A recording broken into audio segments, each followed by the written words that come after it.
From his $48 million Miami mansion to hell on earth where chaos reigns. Just some of the words used to describe the Metropolitan Detention Center where Sean Diddy Combs is now being held without bail after pleading not guilty to sex trafficking and racketeering charges. He is not the first high-profile inmate to pass through these walls. Ghislaine Maxwell, R. Kelly, Pharma Bro, Martin Shkreli, and crypto fraudster Sam Bankman-Fried, all as they waited for their federal criminal trials, called this jail home. But the conditions of the prison are far from homey, notoriously described as, quote, dreadful, as one judge put it. Some on the bench have even moved away from sending nonviolent defendants there. In April, a group of detainees that prosecutors said were MS-13 gang members in court documents stabbed an inmate 44 times in an attack caught on camera. 2 shivs were recovered from the attack. You see them here. The victim survived. And in the last 3 years alone, 4 inmates have died by suicide. And violence is not the only issue. Accusations of medical neglect, staffing shortages, smuggling of drugs, some allegedly facilitated by employees. I've had clients describe MDC as hell, as the worst conditions they've been in. Lance A. Clark is a federal defense attorney who's been there many times. Now, if the government is going to mandate that they are responsible for your well-being, they have to ensure the safety of your well-being. The prison has about 1,200 detainees and is the only federal prison in the nation's largest city. The DOJ shut down New York City's other federal jail, the Metropolitan Correctional Center, back in 2021, 2 years after Jeffrey Epstein died by suicide there. A Bureau of Prisons spokesman telling NBC News they, quote, take seriously addressing the staffing and other challenges at MDC Brooklyn, adding the director appointed an urgent action team and they've increased staffing. The MDC has historically had tremendous problems, and the problems aren't resolved. And Combs' attorneys are appealing for Combs to be released to his home on $50 million bail. In the meantime, they're asking to transfer Combs to a prison in New Jersey, but so far the rapper remains behind bars in Brooklyn. His next court appearance, guys, is October 9th. I mean, let's be honest. He's in jail. It's unpleasant. It's supposed to be punitive. The question is, how do they keep him safe? Given everything that happened with Jeffrey Epstein, they are under a lot of pressure to make sure nothing happens. He is a special area in the prison that is for people that are VIPs to make sure that he is kept safe. But it is not a good place. Yasmin, thank you. Appreciate it. Thanks. Disgraced music mogul Sean Diddy Combs remains behind bars at the Federal Detention Center in Brooklyn.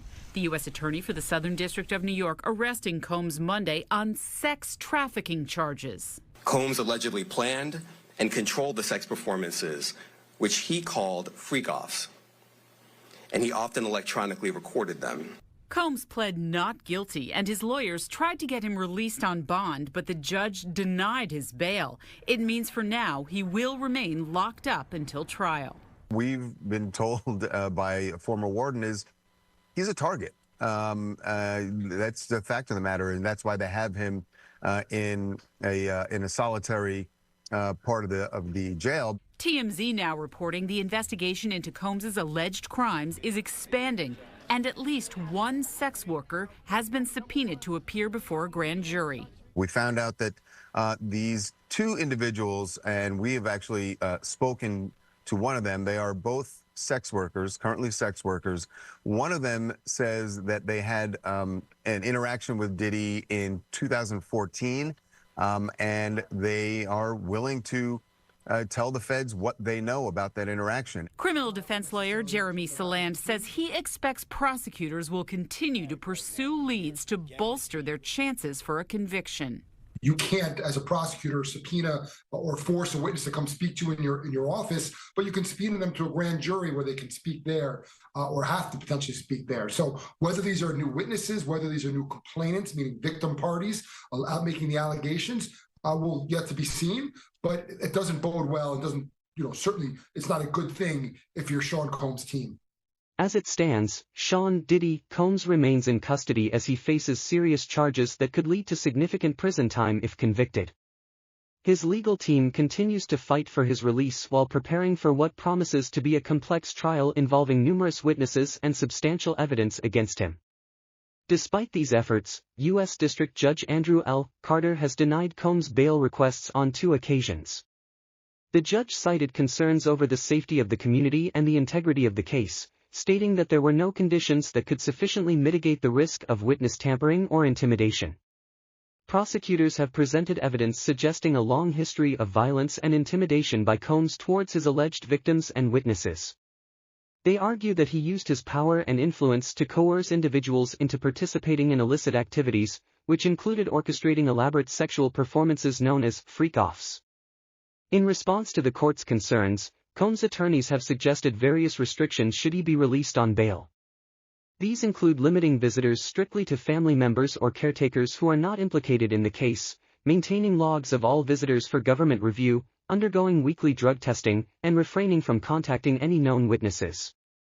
Currently, Combs is being held at the Metropolitan Detention Center, MDC, in Brooklyn, which has been criticized for its harsh conditions and high-profile inmate population. His lawyers have highlighted these issues as part of their argument for why he should be allowed to await trial outside of jail. They emphasize that MDC Brooklyn is plagued by violence and inadequate living conditions. Despite these claims about the jail's environment, prosecutors maintain that keeping Combs incarcerated is necessary given the severity of the allegations against him and his potential flight risk. Hey, thanks for watching. Don't miss the Today Show every weekday at 11 a.m. Eastern, 8 Pacific on our streaming channel, Today All Day. To watch, head to today.com/allday or click the link right here.